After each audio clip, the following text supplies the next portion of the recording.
دنیا ایک ایسے دہانے پر کڑی ہے جہاں ایک چنگاری پورے خطے کو آگ میں جھونک سکتی ہے۔ مشرق وسطی کی فضا بارود سے بھری ہوئی ہے، سمندر جنگی جہازوں سے اٹے پڑے ہیں، آسمان میزائلوں کی گرگرت سے لرز رہا ہے اور عالمی طاقتیں کھل کر میدان میں آ چکی ہے۔ ایران پر حملے، اسرائیل کی جوابی حکمت عملی، امریکہ کی براہ راست شمولیت، خلیجی ریاستوں کی بے چینی، روس اور چین کے سفارتی اشارے اور پاکستان کی محتاط پوزیشن، یہ سب مل کر ایک ایسے بحران کو جنم دے رہے ہیں جو صرف ایک علاقائی جنگ نہیں بلکہ عالمی توازن کو ہلا دینے والا تصادم بن سکتا ہے۔ سوال یہ ہے کہ اصل نقصان کس کا ہو رہا ہے اور کون برتری حاصل کر رہا ہے، اور کیا دنیا ایک بڑی عالمی جنگ کی طرف بڑھ رہی ہے؟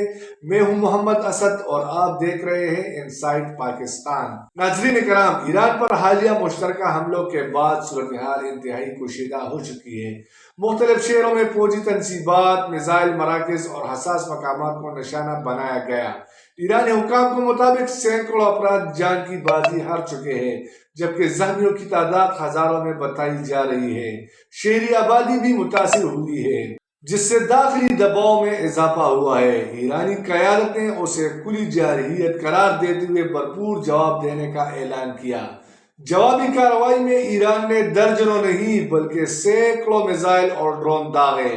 اسرائیل کے مختلف علاقوں میں خطرے کے سائرن بجتے رہے، کئی عمارتیں تباہ ہوئی اور شہری ہلاکتیں بھی رپورٹ ہوئی۔ اگرچہ اسرائیلی دفاعی نظام نے بڑی تعداد میں میزائلوں کو فضا میں ہی تباہ کرنے کا دعویٰ کیا، لیکن اس کے باوجود جانی اور مالی نقصان ہوا ہے۔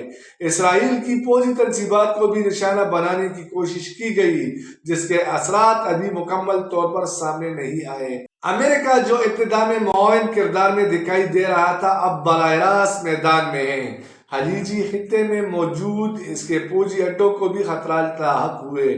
بعض مقامات پر ڈرون اور میزائل حملوں کی اطلاعات سامنے آئی، جن میں امریکی اہلکاروں کی ہلاکت اور زخمی ہونے کی خبریں بھی گردش کرتی ہیں۔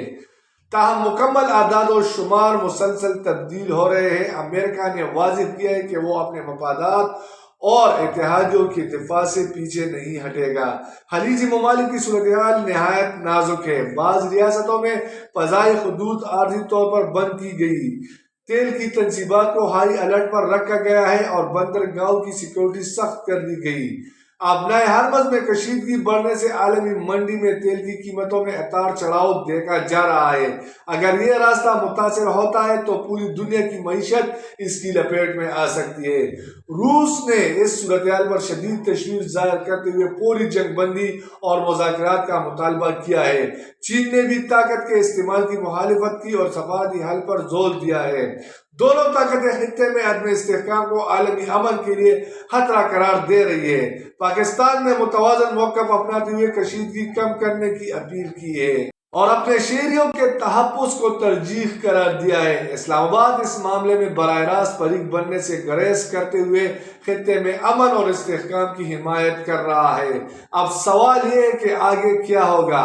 اگر حملوں اور جوابی حملوں کا سلسلہ جاری رہا تو یہ تصادم محدود نہیں رہے گا، اس میں خطے کی مزید قوتیں شامل ہو سکتی ہیں، غیر ریاستی عناصر سرگرم ہو سکتے ہیں اور عالمی طاقتوں کا ٹکراؤ براہ راست شکل اختیار کر سکتا ہے۔ معاشی پابندیاں، توانائی بحران، مہاجرین کی نئی لہر اور عالمی منڈیوں میں شدید عدم استحکام اس جنگ کی ممکنہ اثرات ہو سکتے ہیں۔ یہ بحران صرف ایران، اسرائیل یا امریکہ تک محدود نہیں رہا بلکہ پورے خطے کی تقدیر اس سے جڑی ہوئی ہے۔ آنے والے دن فیصلہ کن ثابت ہوں گے۔ کیا سفارتکاری بندوق پر غالب آئے گی یا بارود کی بو مزید پھیلے گی؟ انسائٹ پاکستان اس صورتحال پر مسلسل نظر رکھے ہوئے ہے۔